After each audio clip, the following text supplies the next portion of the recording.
Bienvenidos a mi canal. Soy Ángel y hoy voy a resolver un examen. Es de las pruebas de acceso a la universidad para mayores de 25 y 45 años de la Comunidad Autónoma de Cataluña. En concreto vamos a trabajar el examen de física, que en la página web dicen que es el examen titular, así que entiendo yo que es el que pusieron. La convocatoria es la del año 2022. Y como veis, vamos directamente al ejercicio. Cuestión número 1. Descomponga en la tabla las unidades básicas del sistema internacional que corresponden a las 5 magnitudes siguientes. Nos proponen esta tabla y tenemos que hacer lo que dice el enunciado. Vamos a comenzar con el peso de una pelota. El peso es una fuerza y su unidad es el newton. Lo que ocurre es que nos dicen que descompongamos la unidad, es decir, no vale poner solo newton. Hay que poner la unidad newton descompuesta en kilogramos, metros y segundos. Debemos tener en cuenta que el newton se descompone en las unidades que lo definen. Masa por aceleración, kilogramo por metro partido segundo cuadrado. Y eso es lo que nos están pidiendo, que pongamos newton igual a kilogramo por metro dividido entre segundo cuadrado. Como veis, un ejercicio interesante para empezar. Y ya os voy adelantando, y os estoy haciendo un pequeño spoiler, que este examen tiene preguntas rocosas, ¿eh? Con calma el examen porque esto va para largo. Presión atmosférica. La presión atmosférica se mide en unidades del SI en Pascal. El Pascal se descompone en las unidades que lo definen. Newton, que es la fuerza, dividido metro cuadrado, que es la superficie. Recordamos la definición de presión, es la fuerza por unidad de superficie. El newton lo descomponemos como en el apartado anterior. Kilogramo metro por segundo cuadrado. Al dividirlo entre metro cuadrado nos va a quedar, simplificando metro con metro, kilogramo dividido metro multiplicado por segundo cuadrado, tal como tenéis en pantalla. Poquito a poquito vais haciendo este ejercicio. No os conforméis con verme a mí, id haciendo vosotros este ejercicio que me parece muy interesante. Continuamos con la frecuencia de una vibración. En este caso, la frecuencia de vibración tiene por unidad el hercio, H mayúscula, Z minúscula. Puesto que la frecuencia es la inversa del período y que este se mide en segundo, podemos decir que el hercio equivale a segundo a la menos 1. Energía gravitacional. La energía gravitacional tiene por unidad el julio, como todas las energías. En este caso, el julio se descompone en las unidades que lo definen. Newton multiplicado por metro, es decir, fuerza por espacio. El newton lo descomponemos como en el apartado anterior, es decir, en el apartado A.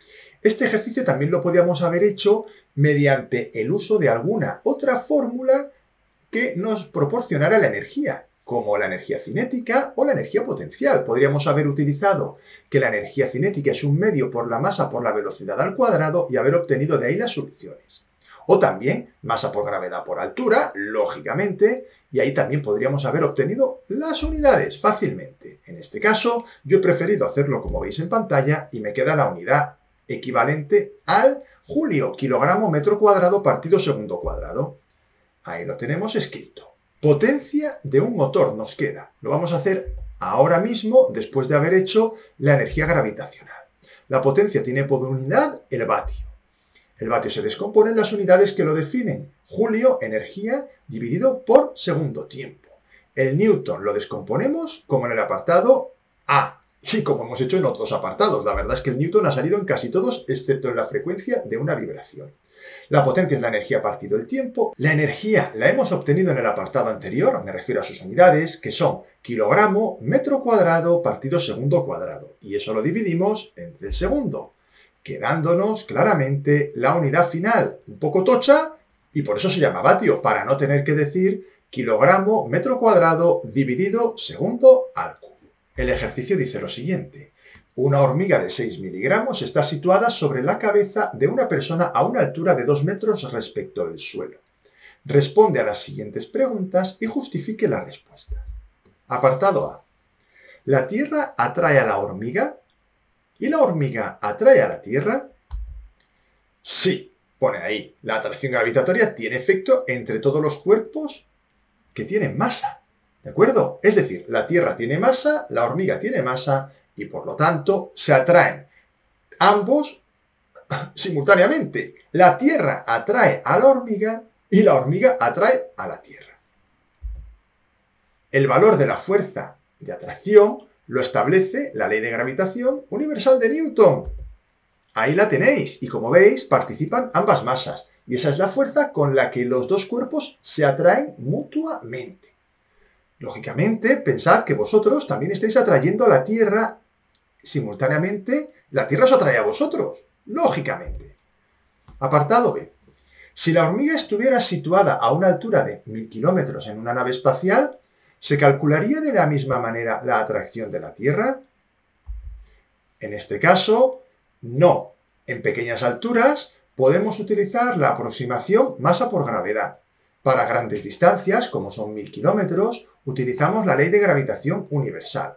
Claro, a mí este ejercicio, tal como lo plantean, es un poquito incompleto el enunciado, porque deberían habernos dicho que están pensando en la fórmula peso igual a masa por gravedad. Si no nos lo dicen, pues podemos caer en el error de decir que sí se calcula de la misma manera, utilizando la ley de gravitación universal de Newton.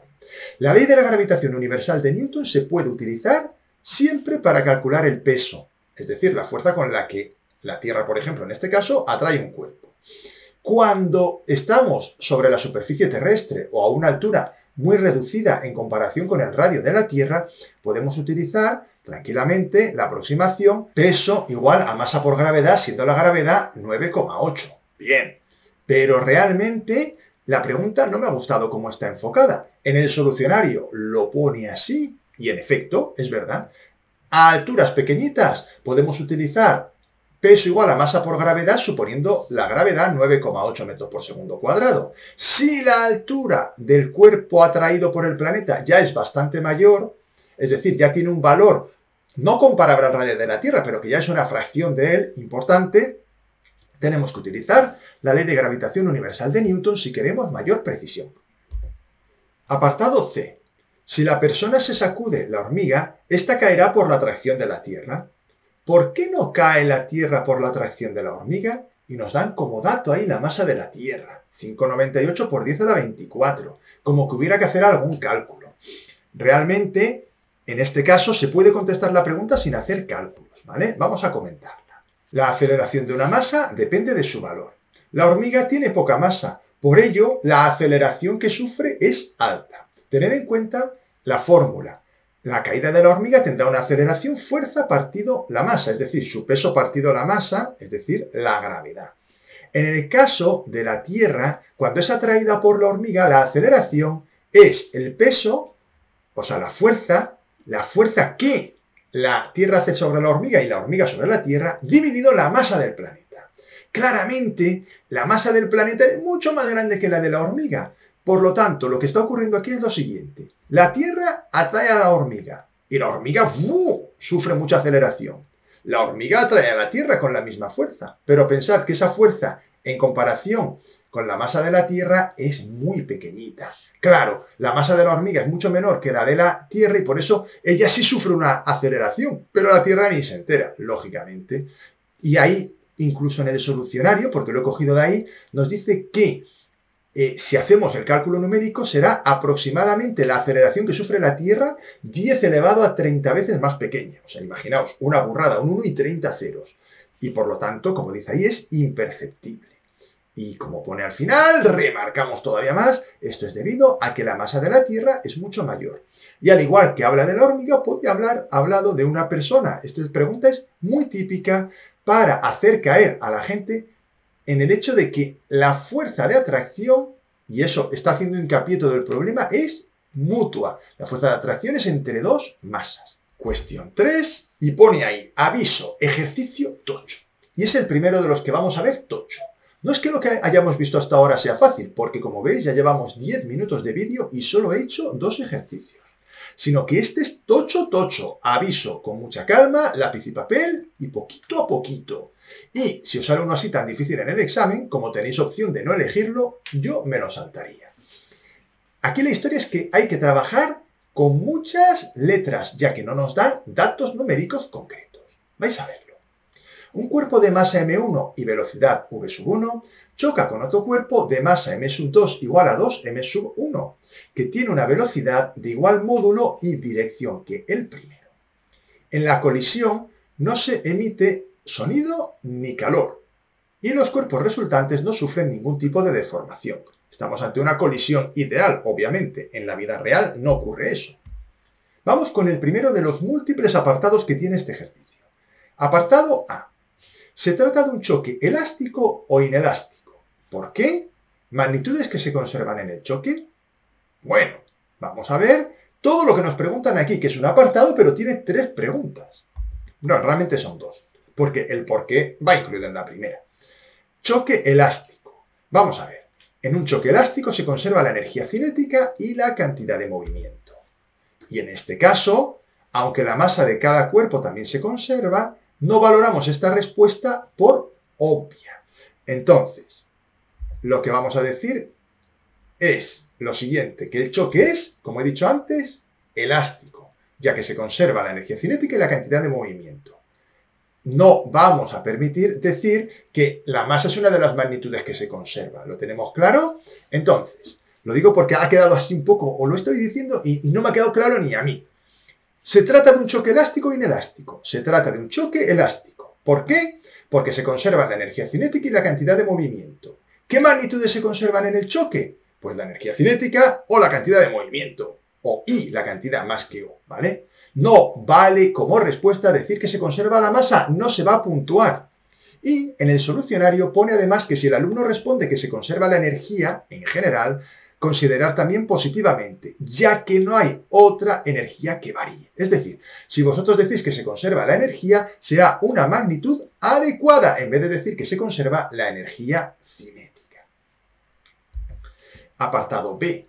¿Qué velocidad tendrá cada cuerpo después del choque? Bueno, aquí ya vamos a entrar en la parte más aplicada. Se aplica el principio de conservación de la cantidad de movimiento o del momento lineal. Como veis en pantalla, m1 por v1 más m2 por v2 igual a m1 por u1 más m2 por u2, donde v1 y v2 representan las velocidades antes del choque y u1 e u2 representan las velocidades de las masas después del choque. Puesto que ambas masas se mueven en la misma dirección y sentidos opuestos, que eso nos lo dice el enunciado, y eso hay que tener mucho cuidado porque si no haremos mal el ejercicio, podemos decir que m1 por v1 menos m2 por v2 es igual a m1 por u1 más m2 por u2. Y ahora me podéis preguntar, perdona Ángel, ¿has dicho que se mueven en sentidos opuestos y que lo dice el enunciado? Claro, decirlo no lo dice. Pero nos dice que tiene igual velocidad y dirección que el primero. Y obviamente, para que choquen, si tienen la misma velocidad, tiene que tener obligatoriamente los cuerpos un movimiento que se produzca en sentidos opuestos. Y mucho cuidado, porque este ejercicio tiene muchos matices y este es uno de ellos. Al no haber pérdidas de energía, se conserva la energía cinética, puesto que vamos a considerar que el choque es elástico. Al aplicar la conservación de la energía cinética, escribiremos la ecuación que veis en pantalla. 1/2 por m1 por v1 al cuadrado más 1/2 por m2 por v2 al cuadrado igual a 1/2 por m1 por u1 al cuadrado más 1/2 por m2 por u2 al cuadrado. Id parando el vídeo cuando lo necesitéis y anotando todo lo importante.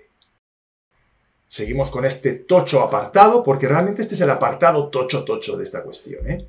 Nos va a quedar este sistema de ecuaciones. Como veis, todo con letras. No hay un número porque no nos han dado ni masas ni velocidades. Ahora, vamos a simplificar el 1/2 de la segunda de las ecuaciones para intentar que esto no sea tan tocho ecuación. En este caso nos quedaría el sistema de ecuaciones que veis en pantalla y ahora vamos a hacer una sustitución. Donde pone m2, vamos a poner 2m1, tal como sí nos dice el enunciado de forma explícita. Hacemos el cambio. Lógicamente no estoy leyendo las ecuaciones, perdonadme, pero es que es muy largo de leer. Así que si necesitáis parar el vídeo, lo paráis y lo vais desarrollando. Se puede simplificar la masa en ambas ecuaciones. ¿Por qué? Porque en todos los términos hay un factor m sub 1. Y esto, desde el punto de vista matemático, nos permite simplificar las masas, tanto en la primera como en la segunda ecuación, quedándonos un sistema de dos ecuaciones con dos incógnitas. Claro, aquí la cuestión es la siguiente. ¿Cuáles son las incógnitas? Pues las incógnitas son u sub 1 y u sub 2, ya que nos piden la velocidad que tendrá cada cuerpo después del choque. Y v sub 1 y v sub 2 son datos. Recordamos también en el enunciado que nos decía que el módulo de v sub 1 era igual a v sub 2, ya que las velocidades son iguales en módulo. Tienen sentidos opuestos, ya lo he dicho, pero el signo ese ya lo apliqué al principio de la aplicación, cuando comenzamos a aplicar el principio de conservación de la cantidad de movimiento. Por lo tanto, eso ni lo tengo en cuenta ya, porque ya lo he aplicado, quedándome ese sistemita de ecuaciones que al operar v sub 1 me va a quedar u sub 1 más 2 u sub 2 igual a menos v sub 1 y u sub 1 cuadrado más 2 u sub 2 al cuadrado igual a 3 v sub 1 al cuadrado. Un sistema de ecuaciones rocoso, porque es todo con letras, o sea, no nos han dado un dato. Como no hay datos numéricos, se hace un poco tedioso su resolución. Lo voy a continuar en la diapositiva siguiente, y por eso he dicho que esta cuestión es una tocho cuestión, porque tela, para sacar esta cuestión 3 me voy a tirar más de 10 minutos. Vamos allá. Continuamos con la resolución. Despejo de la primera ecuación u sub 1, que me queda igual a menos v sub 1 menos 2 u sub 2. Recordamos que las incógnitas son u sub 1 y u sub 2 y que v sub 1 es un dato, aunque no nos han dado el valor. Podrían haberme dicho que la velocidad era 5 metros por segundo y esto sería más fácil de hacer. Pero bueno, es lo que hay. Lápiz y papel, lo dicho, seguimos poquito a poquito y con calma. Se sustituye en la segunda ecuación u sub 1, de manera que nos queda, entre paréntesis, menos v sub 1 menos 2 u sub 2 al cuadrado, más 2u sub 2 al cuadrado igual a 3v sub 1 al cuadrado. Desarrollo el cuadrado del binomio y os recuerdo que para desarrollar un binomio en el cual los dos términos son negativos, la fórmula que se utiliza es justo la de la suma del binomio, porque el menos puede salir factor común y al estar elevado al cuadrado se hace positivo. Esto está dicho de forma muy rápida, lo sé, pero es que estamos en un ejercicio de física, no me puedo poner a dar la clase de matemáticas ahora. Espero que os haya quedado claro cómo he desarrollado la expresión, porque, como podéis ver, me va a quedar una ecuación de segundo grado donde la incógnita es u sub 2. Será 6u sub 2 al cuadrado más 4v sub 1 por u sub 2 menos 2v sub 1 cuadrado igual a 0. Tened en cuenta que v sub 1 es como que fuera un número. Aplicamos la fórmula de la ecuación de segundo grado para obtener u sub 2. Y sí, al aplicarla, como podéis ver, me queda en función de v sub 1. Vamos con esta tocho ecuación operando. Madre mía, yo creo que de los ejercicios de prueba de mayores de 25 años que he hecho, hasta ahora mismo es el más difícil que me ha tocado hacer de física, ¿eh? Jolín. Se han quedado a gusto, ¿eh? Lo siento por los que han puesto el ejercicio, pero vamos, esto para acceder a un mayores de 25, telita, ¿eh? No sé. A mí me parece duro. Entiendo que para un físico esto será muy fácil, pero para un estudiante que aspira a entrar en la universidad, esto tiene nivelito, ¿eh? Nos queda la ecuación menos 4v sub 1 más menos raíz cuadrada de 64v sub 1 al cuadrado, y si no me he equivocado, partido 12, porque ya estoy empezando a dudar de mí mismo con tanta letra. Seguimos operando, la raíz cuadrada de 64v sub 1 cuadrado es 8v sub 1, y nos quedan dos soluciones. U sub 2 igual a 1/3 de v sub 1, y u sub 2 igual a menos v sub 1. Se sustituye en la primera ecuación para obtener u sub 1, y lo vamos a hacer con ambas soluciones, para ver cuál tiene sentido físico y cuál no, porque todavía no lo sabemos. U sub 1 es igual a menos v sub 1 menos 2 u sub 2, y al sustituir la primera de las soluciones, u sub 2 igual a 1/3 de v sub 1, nos va a quedar menos 5/3 de v sub 1. El resultado u sub 2 igual a menos v sub 1, que es el otro, no tiene sentido, ya que al calcular u sub 1 nos va a quedar que u sub 1 es igual a v sub 1. Es decir, la masa más grande cambiaría de sentido de movimiento y la más pequeña no lo haría, lo cual desde el punto de vista físico no tiene sentido. Por lo tanto, esa solución debemos descartarla. Y ya podemos dar la solución en la siguiente diapositiva. Pero creo que como esta tocho cuestión nos está costando tanto, vale la pena que lo haga con detalle y por eso me reservo una diapositiva solo para ello. Vamos a ir terminando, señores.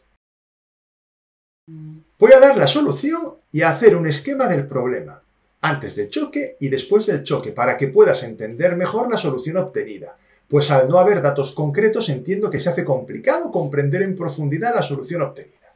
Vamos allá. Antes del choque tenemos las dos masas, observamos que la pequeñita se mueve con una velocidad v1 hacia la derecha y que la grande se mueve hacia la izquierda con una velocidad v2 igual a menos v1.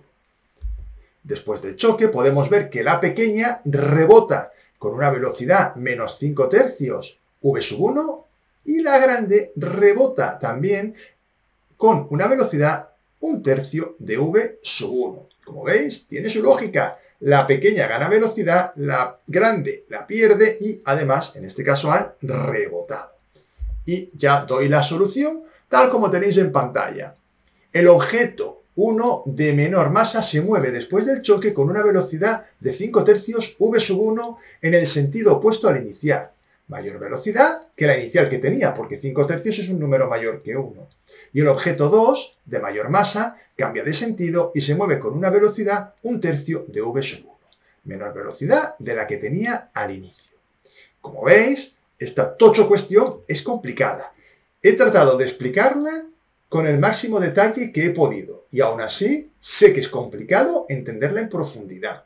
Así que os recomiendo que este ejercicio y este vídeo lo trabajéis con mucha calma y lo veáis varias veces y lo vayáis haciendo en vuestra libreta poquito a poquito, porque no solo tiene un importante componente de dificultad a nivel de concepto físico, sino que en cuanto al desarrollo matemático me parece que también tiene una dificultad bastante interesante para el nivel en el que estamos trabajando. El ejercicio dice lo siguiente: considerando que el índice de refracción del diamante es 2,5 y el del vidrio 1,4, explique cómo distinguiría un diamante de un vidrio utilizando el concepto de ángulo límite o ángulo crítico y un puntero láser. Considere que el índice de refracción del aire es 1. Vamos a responder la pregunta directamente. El ángulo límite es aquel ángulo incidente para el cual el rayo refractado emerge tangente a la superficie de separación entre los dos medios. Es decir, que si nosotros orientamos el puntero láser de forma que el ángulo de incidencia sea superior al ángulo límite, no se producirá el fenómeno de la refracción. Eso es lo que quiere decir de forma práctica la definición que nos dan. Al tener los materiales distinto índice de refracción, cada uno de ellos tendrá un ángulo límite diferente, porque el ángulo límite depende del índice de refracción. Calcularé el ángulo límite de cada uno de ellos. Después haré un experimento en el cual se lanzará un rayo láser a cada uno de los materiales con un ángulo de incidencia que esté comprendido entre los dos ángulos críticos. El material con el ángulo crítico mayor refractará el rayo, mientras que el material con el menor índice de refracción no lo hará. Mirad, aquí hay un concepto, voy a poner aquí el puntero láser, creo que me va a venir bien. Aquí tenemos que desde el agua incide el rayo y el ángulo refractado aumenta de ángulo. Conforme ese ángulo va aumentando y llegamos al crítico, ¿veis? El rayo refractado emerge tangente a la superficie de separación entre los medios, ¿lo veis? Y cuando el ángulo es mayor que el ángulo crítico, se produce la reflexión total interna. ¿Bien? Entonces, ahora tenemos que hacer eso mismo con nuestro vidrio y nuestro diamante. Vamos a hacer lo que hemos dicho antes, que es calcular los ángulos límites de cada uno de los materiales, utilizando la ley de Snell y tomando como ángulo de refracción 90 grados. Comenzamos con el diamante y diremos que el índice de refracción del diamante por el seno del ángulo crítico es igual al índice de refracción del aire por el seno de 90. Para poder calcular el ángulo crítico, tal como hemos visto en el esquema anterior, el rayo debe incidir desde el medio con mayor índice de refracción. Mucho cuidado. Despejamos el seno del ángulo crítico, que nos quedará igual al índice de refracción del aire por el seno de 90 grados dividido el índice de refracción del diamante. En este caso será 1 por 1, porque el índice de refracción del aire podemos suponer que es 1, dividido entre 2,5. Una vez obtenido este valor del seno del ángulo crítico, vamos a obtener, haciendo el arcoseno de este número, el valor del ángulo crítico. La calculadora tiene que estar configurada en grados y si hacéis el arcoseno de este valor, os quedará un ángulo de 23,6 grados. El ángulo límite del paso del rayo desde el diamante al aire es de 23,6 grados. Mismo procedimiento con el vidrio. En este caso, el índice de refracción del vidrio por el seno del ángulo crítico es igual al índice de refracción del aire por el seno de 90.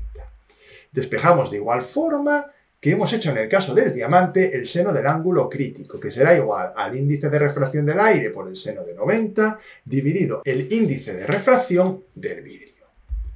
Nos quedará 1 por 1 dividido 1,4 y al hacer el arcoseno de este valor nos va a dar el ángulo crítico del vidrio, que es 45,6 grados. El ángulo límite del paso del rayo del vidrio al aire es 45,6 grados. Por tanto, vamos a explicar ya lo que vamos a hacer. Apuntaremos con un puntero láser desde el aire al objeto. Bien, lo que nos vamos a asegurar es que ese objeto, el ángulo de incidencia desde el aire al objeto sea perpendicular a la superficie, a ser posible, ¿vale? ¿Por qué? Para que el rayo láser entre con un ángulo que no varíe dentro del medio. Y ahora, lo que hay que conseguir es que en una de las paredes en las que se refleje internas el rayo, el ángulo de incidencia esté comprendido entre 23,6 y 45,6 grados, que son los ángulos críticos de diamante y de vidrio. Por ejemplo, intentaremos que el rayo láser incida desde el interior sobre una pared interna del material con un ángulo de 30 grados. Si esto es así, aquel que no refracte la luz será el diamante.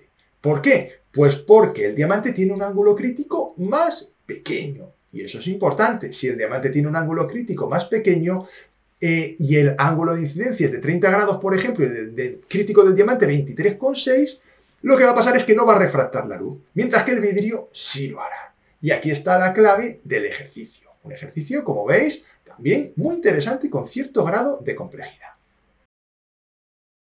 La cuestión dice lo siguiente.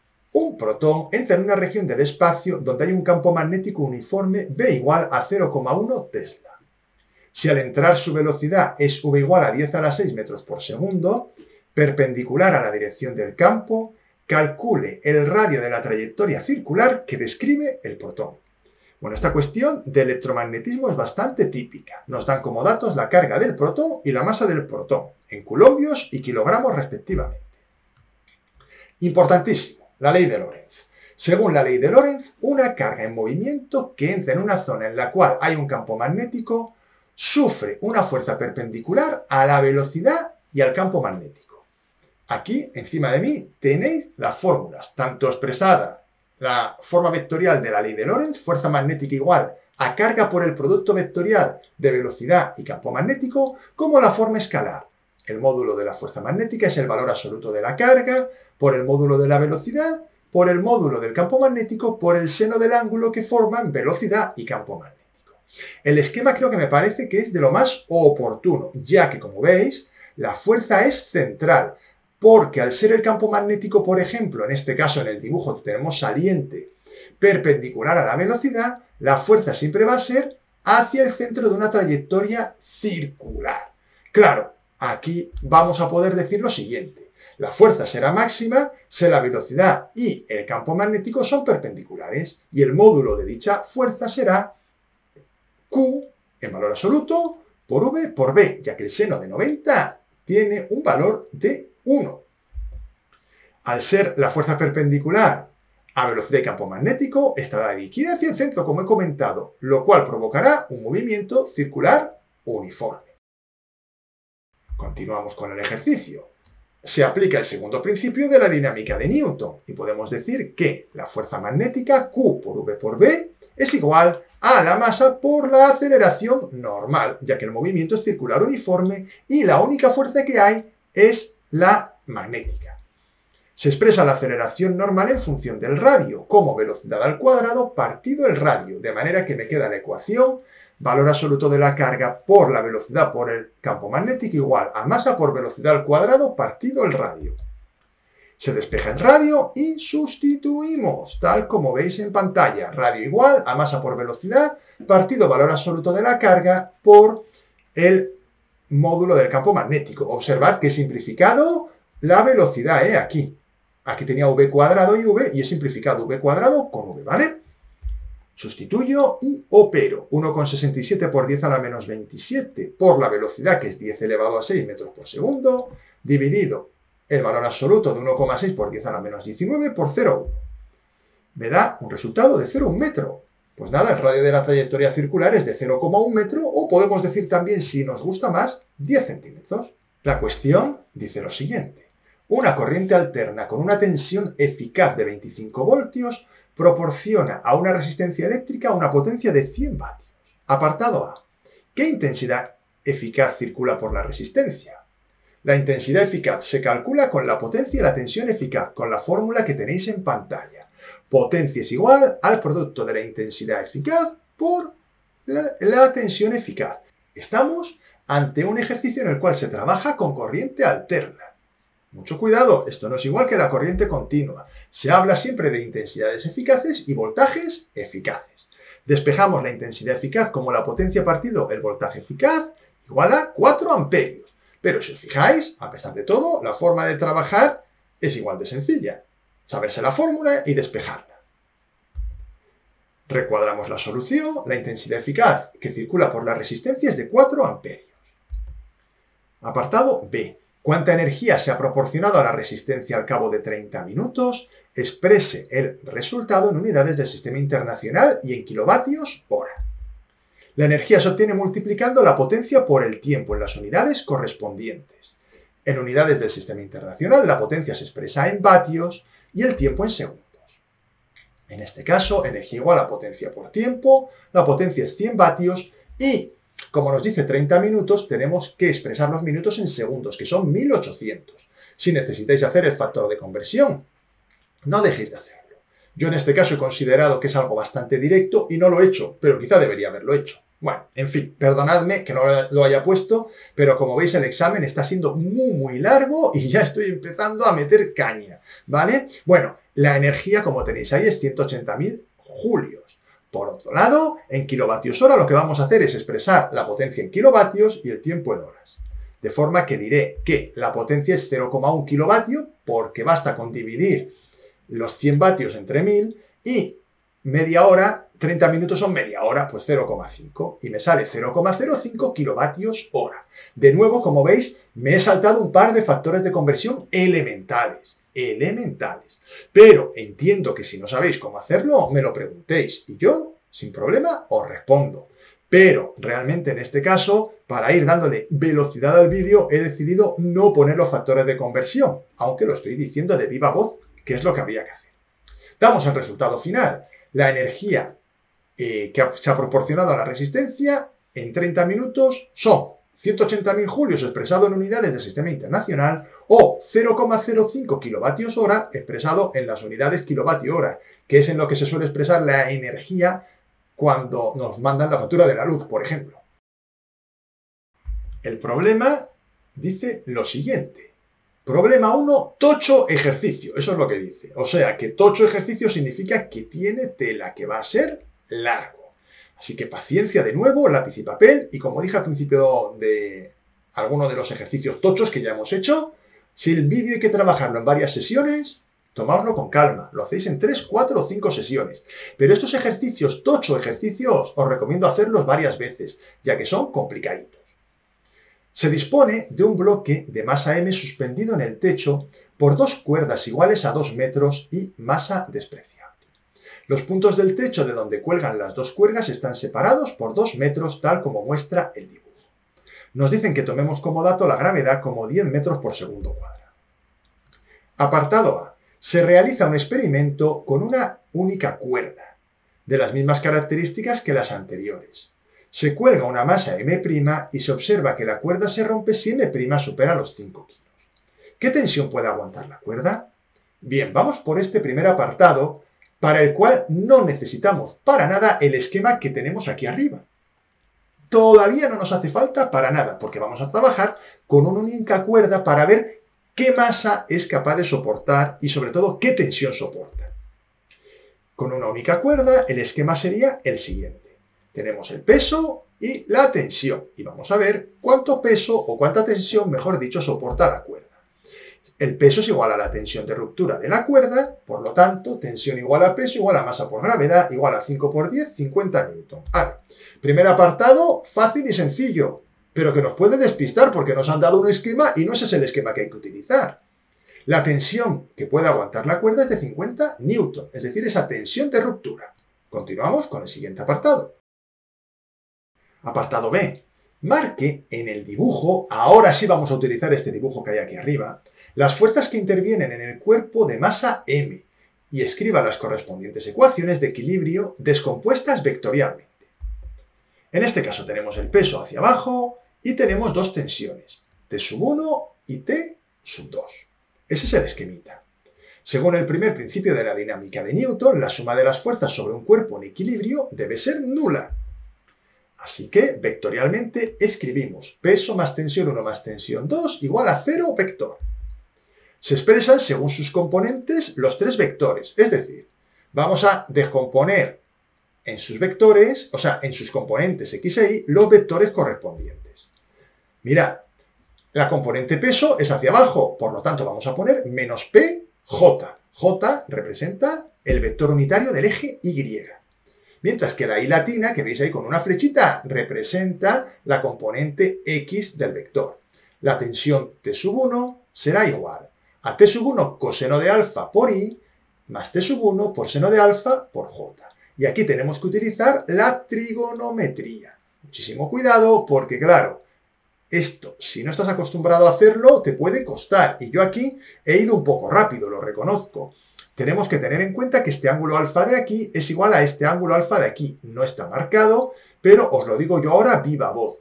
De manera que la componente x está asociada al cateto contiguo, por eso pongo T1 coseno de alfa o menos T2 coseno de alfa. En este caso pongo el signo negativo porque va hacia la izquierda, es aquí a este lado, ¿lo veis? Mientras que T1 seno de alfa y T2 seno de alfa están asociados al cateto vertical, a la componente y. Esto es muy importante que lo entendáis y lo trabajéis porque es la clave de este tipo de ejercicios. Se descompone por componentes, es decir, en el eje X me quedaría T1 coseno de alfa, que es lo que tiene aquí la y latina, ¿lo veis? Menos T2 coseno de alfa, que es lo que tiene la y latina. Mientras que en el eje Y cogemos los términos multiplicados por J. El peso, como podéis ver, y aquí ataco de nuevo con el puntero, es menos mg, menos masa por gravedad, ¿vale? Más T1 seno de alfa más T2 seno de alfa. Siendo alfa cualquiera de los ángulos internos del triángulo equilátero. De hecho, alfa es 60 grados porque es un triángulo equilátero. Mirad, ya he marcado aquí los ángulos, perfecto, pues este ángulo alfa es el que viene justo aquí, ¿vale? También, por eso he podido hacer la descomposición que he hecho. Quizá tenía que haberlo explicado antes, pero lo he explicado ahora. Así que, si necesitas aclararte algo, para el vídeo y asegúrate de que sabes obtener todas las componentes que hay en pantalla, antes de pasar a la continuación. Una vez lo tengas todo claro, continuamos. Apartado C. Demuestre que las dos cuerdas ejercen la misma tensión. Se utiliza la descomposición en el eje X y simplemente vamos a demostrar fácilmente que T1 tiene que ser igual a T2 porque alfa es el mismo, claro. Entonces ya está demostrado. Queda demostrado que si los ángulos son iguales, las tensiones también lo son. Apartado D. ¿Qué valor máximo de m puede soportar el sistema antes de que alguna cuerda se rompa? Bueno, este apartadito ya tiene su dificultad. Se utiliza la descomposición en el eje Y y alfa igual a 60 grados. Tenemos ahí la descomposición del eje Y que habíamos obtenido anteriormente y lo que vamos a hacer es despejar la masa m, que será igual a 2 veces la tensión por el seno de alfa partido g. Tened en cuenta que como sé que ambas tensiones son iguales, lo que he dicho ha sido lo siguiente. T1 es igual a T2 igual a T. Y por eso lo he escrito ahí. No lo he dicho, pero lo digo ahora, por si acaso veis que hay un cambio ahí de repente con las tensiones. Y decís, oye, ¿qué ha pasado con las tensiones? Que como son iguales, les he llamado T. Se obtuvo en el apartado A que la tensión máxima que soportaba la cuerda es de 50 newton. Pues esa es la tensión que debo sustituir ahora. Y aquí está la clave. Claro, te tienes que dar cuenta de eso. De manera que la máxima masa que será capaz de soportar este sistema es 8,66 kilos. Si cargamos más de esa cantidad, lo que va a ocurrir es que se va a romper alguna de las cuerdas, no, ambas a la vez, se supone. El caso es que el valor máximo de la masa que puede soportar el sistema es de 8,66 kilogramos. Y continuamos, porque esto es un tocho ejercicio, con lo cual tenemos apartado E, ya van 5, madre mía. Y este sí es un caso muy curioso. La verdad es que lo veo complicado. Suponga que una fuerza perpendicular al plano del dibujo empuja el cuerpo hasta formar un ángulo de 30 grados respecto a la vertical. ¿Cuál será ahora la masa que puede soportar el sistema antes de que alguna cuerda se rompa? Claro, hacemos aquí una situación muy curiosa. En este caso, se mantiene la distribución triangular de las cuerdas, pero inclinada 30 grados respecto a la vertical. Y aquí vais a tener que utilizar vuestra imaginación, porque yo he intentado hacer un dibujo representando esto y no he sido capaz. De verdad, lo he intentado, pero me ha sido imposible.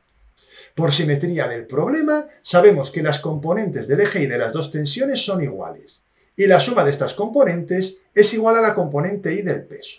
Y como digo, hay que echarle un poquito de imaginación. Lo siento, no he sido capaz de dibujarlo.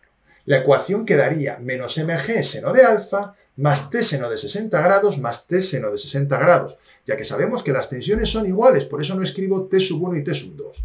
Despejamos el valor de la masa y sustituimos los datos como tenéis en pantalla. Nos quedaría que la masa es 2 por la tensión por el seno de 60 partido g por el seno de 30 grados. Al hacer la operación, claramente obtenemos el resultado que veis en pantalla. 17,32 kilogramos. Mucho cuidado, hay que tener cuidado sustituyendo y cuidado con los despejes. El máximo valor de la masa que puede soportar el sistema ahora es de 17,32 kilogramos. El problema dice lo siguiente. Un cuerpo de 10 kilos está sometido a una energía potencial que se modeliza por E sub P igual a 2x cuadrado menos 5x en unidades del sistema internacional. Apartado A. ¿Cuál es la energía mínima que puede adquirir el cuerpo y en qué posición? La energía potencial es una función cuadrática con término cuadrático positivo, que es el 2. Por ello, su mínimo está asociado al vértice, ¿vale? Sabemos que es una función cuadrática y es una función así, con un vértice que nos va a dar el mínimo. También podemos obtener el valor del mínimo derivando o igualando a 0. Si sabéis derivar, hacerlo derivando, y si sabéis parábolas, pues calculáis el vértice de la energía potencial, en este caso v sub x, igual a menos b partido 2a, siendo la b menos 5 y la a2, nos quedaría menos 5 partido 2 por 2 igual a 1,25. Se calcula el valor de la energía mínima sustituyendo el valor de x, del vértice, en la función de la energía potencial.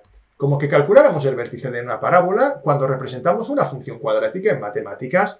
Nos quedaría 2 por 1,25 al cuadrado, menos 5 por 1,25. Me sale menos 3,125 julios.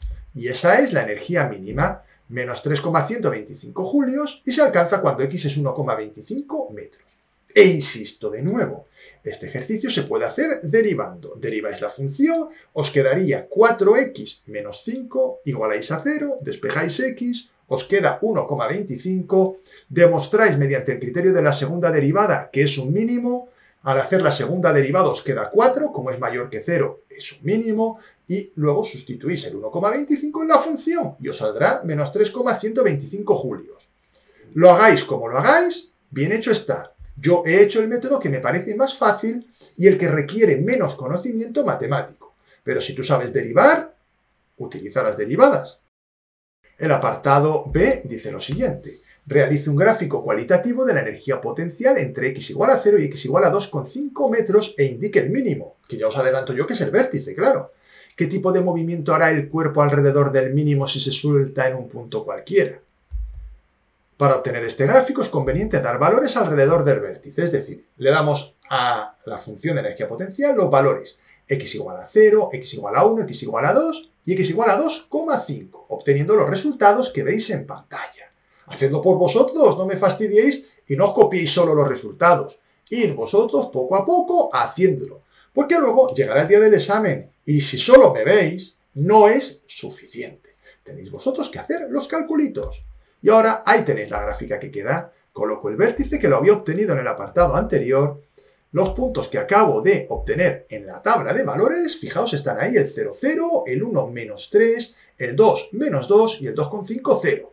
Y ese es el gráfico aproximado que nos piden. Por último, la última pregunta de esta cuestión, diremos que la partícula describirá un movimiento armónico simple alrededor del vértice, es decir, alrededor de ese mínimo de energía. Dependerá de dónde coloquemos la partícula, la amplitud del movimiento será mayor o menor. Apartado C. Si el cuerpo tiene una energía de menos 2 julios, ¿en qué intervalo se puede mover? Pues esto está relacionado con lo que hemos comentado antes. Vamos allá. La partícula se podrá mover en aquella zona en la que su energía potencial sea menor o igual que menos 2. Fijaos, está ahí marcado. Vamos con el puntero, ¿lo veis? Menos 2 es la energía, ahí está, y se puede mover entre 0,5 y 2. Por eso diremos que el intervalo es 0,5 menor o igual que aquí, menor o igual que 2. Pero debemos demostrarlo analíticamente, puesto que no dispondremos de la gráfica el día del examen. Bueno, eso de que debemos demostrarlo analíticamente, la gráfica la hemos hecho en el apartado anterior, pero por si acaso lo vamos a hacer analíticamente. Debemos igualar la función a menos 2 y resolver la ecuación de segundo grado. En este caso, igualamos 2x² menos 5x igual a menos 2. Resuelvo la ecuación de segundo grado y obtengo las soluciones que veis en pantalla. Y esos son los valores que nos da la ecuación de segundo grado, 0, 5 y 2. Y por lo tanto, ya estamos deduciendo que va a ser entre 0, 5 y 2. Por lo tanto, una vez demostrado también de forma analítica y no solo con la gráfica, porque imagínate que no has podido hacer la gráfica y no puedes hacer este apartado, no, pues sí puedes. La partícula puede moverse entre 0,5 y 2 metros cuando la x esté comprendida entre esos dos valores. El apartado D dice lo siguiente. Se suelta el cuerpo en el punto x igual a 0,5 metros. ¿Qué velocidad tendrá en el mínimo de energía? En su recorrido, ¿hasta dónde llegará? En este caso se aplica el principio de conservación de la energía mecánica. La energía potencial en 0,5 más la energía cinética en 0,5 es igual a la energía potencial en 1,25 más la energía cinética en 1,25. ¿Y por qué pongo 1,25? Porque ese es el punto en el cual la energía potencial es mínima.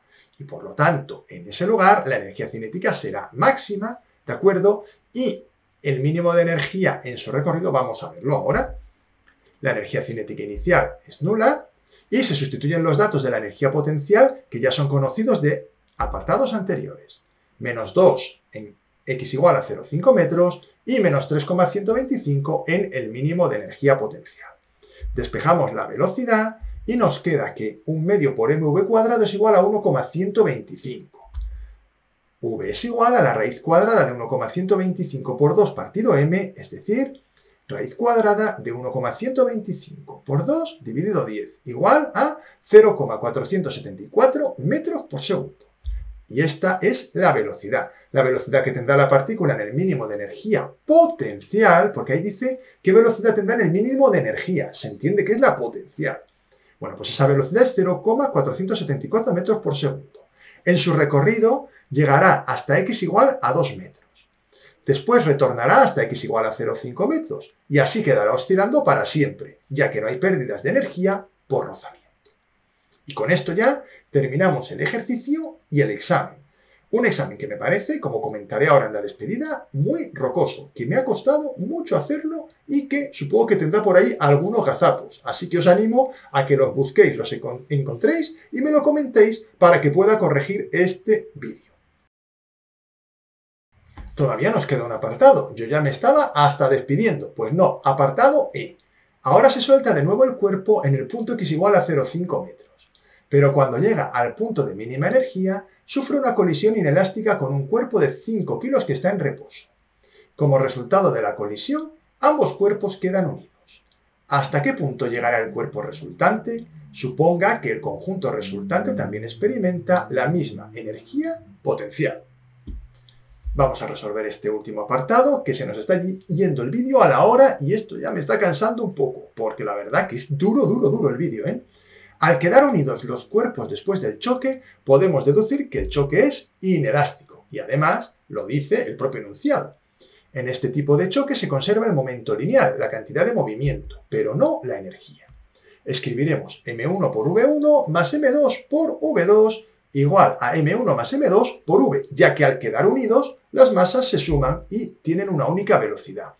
La velocidad inicial del objeto es nula y la del otro es la máxima, 0,474 metros por segundo, obtenido en el apartado anterior. Calculo la velocidad del conjunto y me queda v igual a m1 por v1 partido m1 más m2. Sustituyo 10 por 0,474 dividido 10 más 5, resultado 0,316 metros por segundo. A partir del choque, la energía mecánica se conserva, de manera que puedo decir que la energía potencial más la energía cinética del bloque es igual a la energía potencial más la energía cinética del mismo bloque, pero en una posición X. La energía cinética final es 0 y se sustituyen los datos que ya son conocidos de apartados anteriores, tanto la energía potencial en el mínimo, que es menos 3,125, como la velocidad que acabamos de calcular, que es 0,316. Debemos tener en cuenta que ahora tenemos un bloque unido y ese bloque tiene una masa de 15 kilos, 10 más 5. Igualamos a 2x cuadrado menos 5x, que es la ecuación de la energía potencial. Nos queda una ecuación de segundo grado que será 2x cuadrado menos 5x más 2,3761 igual a 0. Resolvemos la ecuación. No pongo el procedimiento ni nada, porque eso tenéis que saber hacerlo vosotros. Lo hacéis aparte y os aseguráis de que no me he equivocado. Me salen dos soluciones. X igual a 1,862 metros y x igual a 0,638 metros. Puesto que el choque se produce en x igual a 1,25, podemos descartar una solución, x igual a 0,638 metros. El cuerpo llegará hasta x igual a 1,862 metros, menos que los 2 metros del apartado anterior, ya que se ha perdido energía en el choque. Y con eso, ahora sí, definitivamente, llegamos al final de este rocosísimo examen. Los problemas duros y algunas cuestiones bastante complicadas, la verdad. Es que ahora lo comentaré en la despedida, pero me ha costado y a vosotros también os va a costar. Espero que podáis con el examen. Pasamos a la despedida. Y hasta aquí ha llegado el vídeo del día de hoy. Espero que os haya ayudado a resolver las dudas que pudierais tener, que me imagino que siendo un examen tan complicado serían muchas. La verdad es que yo he tardado un montón en hacerlo, me ha parecido un examen muy complicado para ser una prueba de acceso de mayores de 25 años. Menos mal que se pueden elegir preguntas y os podéis quitar algunas de las más complicadas, pero es un examen complicado, rocoso y que vale la pena trabajar con detenimiento. Como veis, me ha costado un montón hacerlo, así que espero vuestros likes para animarme a seguir creando más contenido de este tipo. Porque yo, a la hora de seleccionar los exámenes que voy haciendo, me fijo en muchas cosas. Número de visitas, likes, por supuesto las donaciones y también por la repercusión que tiene el contenido entre la audiencia. Pero claro, cuando un examen me cuesta tanto, la historia está en que o tiene un apoyo importante o me cuesta ponerme a hacerlos porque requiere mucho tiempo y es un tiempo que desgraciadamente no es lo que más tengo yo en esta vida para hacer vídeos. Entonces, claro, si no hay un apoyo importante en este tipo de vídeo, pues lo normal es que acabe haciendo otros que tengan más apoyo y que sean más fáciles de hacer. Aún así, a mí estos exámenes duros y rocosos me gustan y, por lo tanto, trataré de seguir haciendo más vídeos de este tipo, pero no con la frecuencia que a mí me gustaría, ya que, como veis, esto pues no me sobra el tiempo, es lo que hay, tampoco nos vamos a volver locos. Por supuesto, si queréis estar al día de los vídeos que voy publicando, tenéis que suscribiros al canal y activar la campanita. Y no dejéis de compartir estos vídeos con las personas que están preparando estos temas. Estoy seguro de que les pueden ser de máxima utilidad. No olvidéis dejar ese like, que estoy seguro de que si has llegado hasta aquí después de una hora me lo has dejado. Os recuerdo que lo mejor es trabajar este vídeo en varias sesiones, no del tirón, porque es un vídeo muy largo y muy complejo. Eso es un consejillo que doy aquí al final, pero que ya lo he dado a lo largo del vídeo porque considero que este vídeo es duro, es un vídeo complicado, sobre todo para personas que no estén muy habituadas a trabajar con letras en física, pero bueno, es lo que tenemos. Y ya me despido, que ya os he dado por hoy bastante la brasa. Muchísimas gracias por vuestra atención y nos vemos en el siguiente vídeo.